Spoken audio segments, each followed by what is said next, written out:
Assalamualaikum warahmatullahi wabarakatuh. Selamat siang Pak.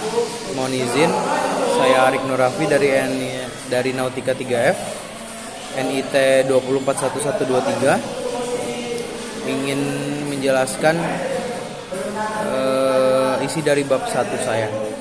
Yang pertama itu adalah latar belakang. Dalam era perkembangan sekarang ini, angkutan laut semakin berkembang dan memegang peran yang penting dalam membantu kelancaran angkutan barang dari satu tempat ke tempat lain. Mengingat jasa angkutan laut relatif lebih murah dibandingkan angkutan lain. Dengan jasa angkutan laut, maka perpindahan barang itu pun dari daerah lain ke daerah lain, dari negara ke negara lain yang menjadi lebih murah. Hal ini terbukti dengan semakin banyaknya kapal-kapal yang beroperasi di lautan. Semuanya itu dapat mempengaruhi lingkungan laut. Jika terjadi pencemaran sampah yang tidak sesuai dengan prosedur penanganan dan ketentuan-ketentuan yang telah diterapkan, banyak anggapan yang bahwa laut merupakan tempat sampah yang ideal bagi pembuang sampah domestik maupun limbah industri. Laut juga luas diperkirakan tetapi laut juga mempunyai kemampuan daya urai yang terbatas. Di samping itu ada beberapa bahan yang sulit terurai seperti plastik dan lainnya. Pencemaran laut sebagai dampak negatif terhadap kehidupan biota sumber daya alam yang disebabkan oleh sampah yang dibuang secara sengaja ke laut, yang mengakibatkan tercemarnya suatu perairan laut, kontaminasi atau penambahan sesuatu dari luar perairan yang menyebabkan keseimbangan lingkungan terganggu dan menyebabkan kehidupan organisme serta menurunnya nilai guna perairan tersebut. Banyaknya pencemaran di laut oleh sampah dari kapal sehingga IMO International Maritime Organization mengeluarkan peraturan yang ditegaskan dalam Marpol 37/78 Annex V. Permasalahan yang muncul adalah bahwa tidak adanya penanggulangan sampah laut yang berasal dari kapal-kapal untuk didefinisikan pada suatu negara tertentu, membuat keadaan laut beserta ekosistemnya bertambah buruk. Rata-rata persentasenya 55% dan puncaknya itu 80% di garis pantai Brazil. Di sisi lain, wilayah Asia maupun terdapat peningkatan proporsi daur ulang limbah. Namun tetapi di beberapa negara masih mengelola sampah dengan sistem pembuangan terbuka atau TPA.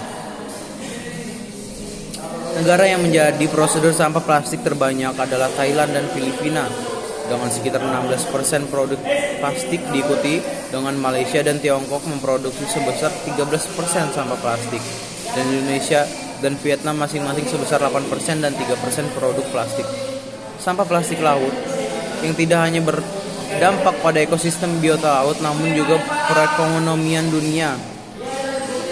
Konferensi yang dikenal sebagai Marpol International Conference for the Prevention of Pollution from Ships sebelumnya menulis sudah menjelaskan sedikit awal terbentuknya Marpol, sehingga pada pola April tahun 2005 sebanyak 122 negara sudah menratifikasi perjanjian Annex V Marpol yang telah membuat area khusus atau special area yang mana semua sampah dilarang dibuang ke laut kecuali sampah makanan.